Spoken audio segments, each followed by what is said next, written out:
Ian, what's the biggest surprise in investment markets so far in 2026? So in terms of what we've seen in 2026, there's a couple of key things. We've seen the conflict in the Middle East, which of course geopolitical conflict like that always comes as a surprise.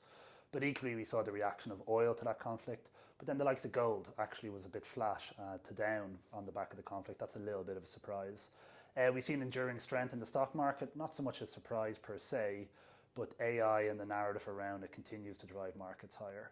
And indeed, when we think about what else we've seen in the markets, we've seen a little bit more re-emergence of the US being strong. So there's a little bit more concentration risk in the US than perhaps we'd seen in years gone by. Brilliant.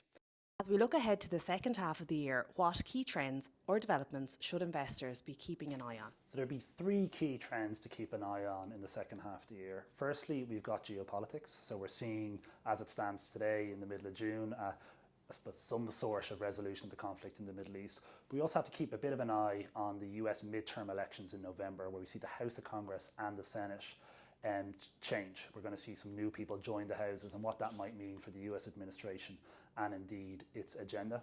Secondly, we've got interest rates, so monetary policy. So we think about the European Central Bank, the ECB, and the Federal Reserve, the Fed in the US.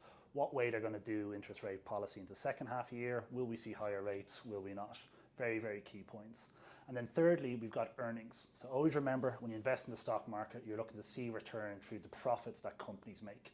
Earnings have been really resilient in the last number of quarters, and it remains to be seen what unfolds in the second half of this year around the AI trend and the resulting earnings. What are successful long-term investors doing differently? So I would point to three key points there. Firstly, get advice. And there's lots of information out there. There's lots of things online, particularly with the emergence of AI. But sit down, talk to a financial advisor, put a plan in place for you and your family. Secondly, take sufficient risk. So this might sound counterintuitive, but holding too much cash can be a real problem for people in the Irish market. If you're investing in a pension and you're investing in the long run, you need to have exposure to risk assets, such like equities. And then thirdly, once you have that plan in place, yes, you can amend it, adapt it slightly along the way, but ultimately you want to stick with the plan that you put in place with your financial advisor and stay true to it for the long run. Okay, Ian, thanks for that. If you could leave our clients with one message today, what would it be?